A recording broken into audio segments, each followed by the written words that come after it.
So today we're going to do a speedlight shoot that's going to actually look good with a very simple modifier to use.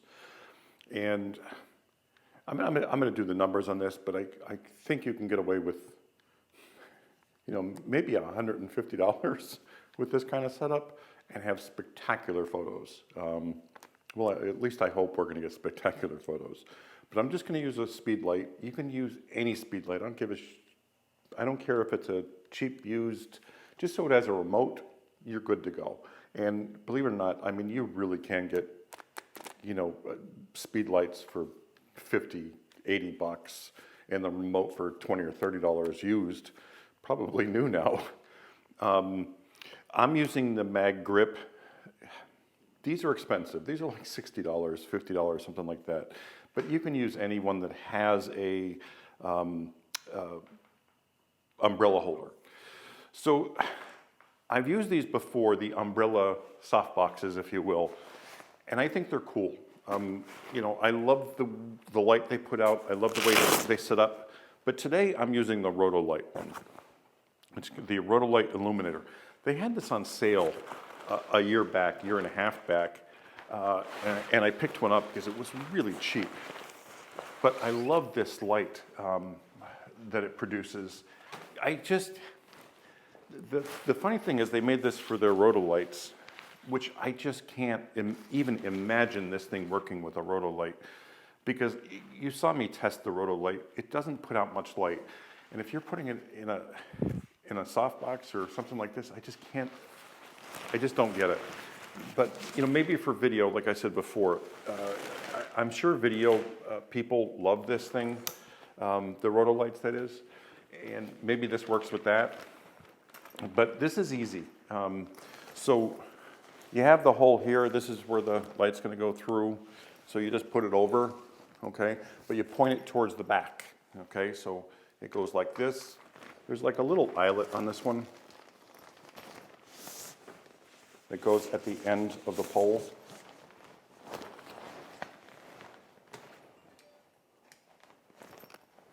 Like that.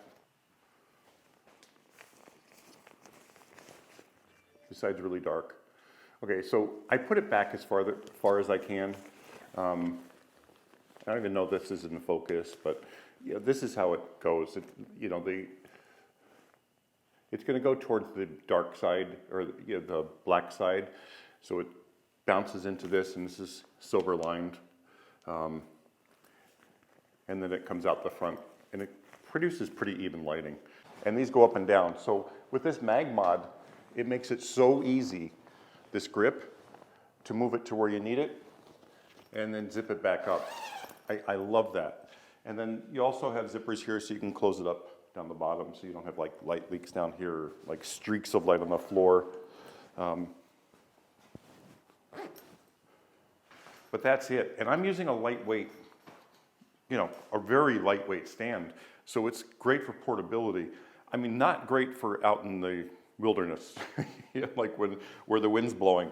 But if you just put your legs down as far as they can go, you'll have a much sturdier base as well.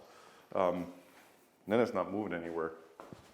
And these little stands that I told you about, I'll list them in the link in the description, are really nice. So this here is going to give me full coverage of everything. It's going to hit my backdrop. It's going to hit my subject. If I need a reflector, I can just throw a reflector in there. And this is just a one speed light setup. So, and then just turning a little bit, to glaze it by your person, to just flare it by them. It's a nice setup. That's basically it. So I'm going to do a couple test shots with just a head, and then we'll bring a model in and see what it looks like. So you can see how well this does with one speed light. So we're working in a studio like this. Like I have the window light, which is coming in probably 600 to 6,500 Kelvin because of the tint they put on it. I have a LED up here for filming this. That's probably at 5,600. I don't want any of the ambient light in this photo. I want just this filling the photo. That's it. If not, I'm going to have mixed light. It is such a real pain to fix this. I'm trying to be nice here. It's just painful to fix. So I want to take my test shot without the strobes and make sure I'm black. I have a black screen, and that's the first thing I do. So we have a good starting point. I'm at ISO 64, 1/80th of a second, and 5.6 on the lens. That's where I love to be in the studio. I don't want this blurry background. You know, the background's going to be soft, but I want that face from here to here in focus. You know, I want a sharp portrait. I understand that, you know, the blurry, you know, just the eye in focus is great sometimes, but, you know, for studio portraits or for studio work, I want that depth. So, you know, I'll turn up the light. You know, I started at 8 on this speedlight. So I have good power. It's coming through this giant softbox, and I'm getting the light I need. And if you can get 5.6 at ISO 64 at 1/80th of a second off a speedlight, that's pretty impressive. So, you know, get a speedlight and get one of these boxes, you'll be impressed. Anyway, let's take a few test shots with a model head before the subject comes in. Now, if I have them sitting, this will be their head height.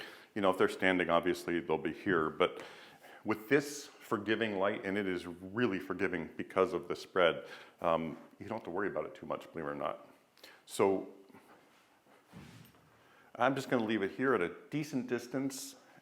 It should cover the backdrop and the head, and we'll go from there and see what it looks like.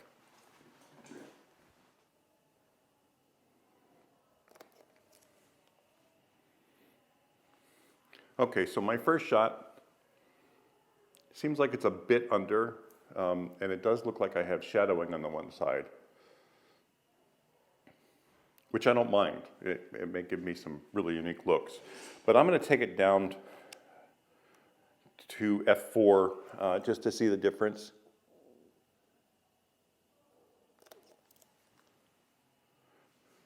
So that's at f4. Now, if I wanted to stay at 5.6, obviously I would just turn up the light a little bit more. But I'm thinking we have good light here, and the backdrop looks great. So that's not bad. So if we throw in a reflector, if needed, because we want a softer look or more light on this side,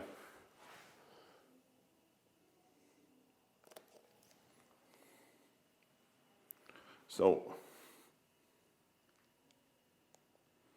you can see the difference. It's quite a difference.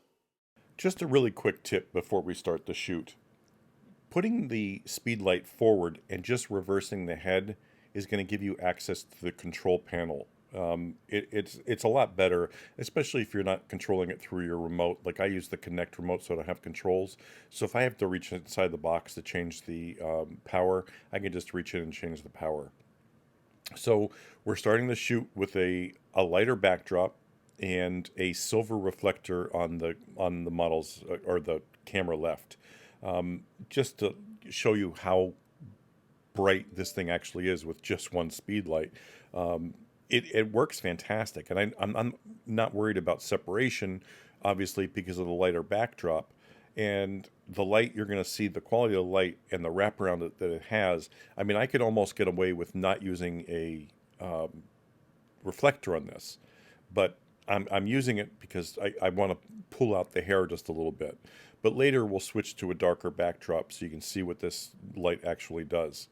Now, when you first start this, you know, put your speedlight on, you know, I don't even know what to say because I'm using the Profoto, so I'm at like 8. But if you take your light to, you know, 3/4 power or something like that, I think it would be fine. And then adjust your aperture. Now, my settings on the camera are 64 ISO. I'm set in between 4 and 5.6 on my aperture, and I'm at 1/80th of a second sync speed. So it's pretty decent for ISO 64 to be able to shoot at 5.6. And again, everything's lighter. And remember, I'm at black frame without the strobe, so no ambient light is helping this whatsoever. as bright as in the studio.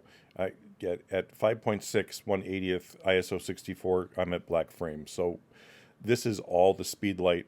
That's it, and that's like you look at the light on the backdrop on her and the way it wraps around her face, and yes, obviously the silver reflector is helping, but just one speed light and this umbrella softbox, that's incredible. Now I apologize, but this is the Rotolight Illuminator. That is expensive. I think it's $160 or $170. I'm 90% sure there's a generic out there somewhere that would be a lot cheaper. But I do have to give it to Rotolight for this thing. It's not that it's like the best made thing in the world or anything, but it works really, really well. They designed this to put out the most light it could possibly put out with their LEDs, which, that doesn't put out very much light. So I guess they need this. And they did a good job designing it. Now, this is set back, and you can still see that the light wraps around. Now, even this first shot, you see how far back it is with the model? And I set up a black V-flat on the camera left, so it absorbs all the light. There's no reflection going back into her. And this thing is shooting forward and just set back a little bit from the model. And you'll be able to see by the picture how much wraparound this thing has. Because of this shape of it and the size of it, it just wraps your subject in light. It's incredible. It still gives me the shadows that I like. It gives me dimension, and I can't stress enough. This is one speed light and nothing else. I mean, that's it. Other than the black V flat, which you can use a black piece of cardboard for God's sakes, anything you want, and one inexpensive stand. Granted that the Illuminator is expensive. It's like I said, I think it's $160. I got it on such a great sale. I think it was $99 when I got it, and I loved it ever since. But I just wanted to show you this with a dark background. Again, it's black frame. Everything is being lit by this one speed light and this one illuminator, and that's it. So you can set this up, set your flash at 3/4, adjust your aperture as needed, and just go to town. Like anybody can do this. It is so easy with this diffuser, this modifier. Honestly, it is very, very easy to do. So if you want a really easy start, adding a second light in the back, for a hair light or a rim light, you can do that next, but you don't need it with this. Like, to have this kind of quality light with one speed light, this is a great start and a great way to get into Flash. Anyway, I hope you enjoyed. If you have any questions, leave them below. I'll be glad to answer them.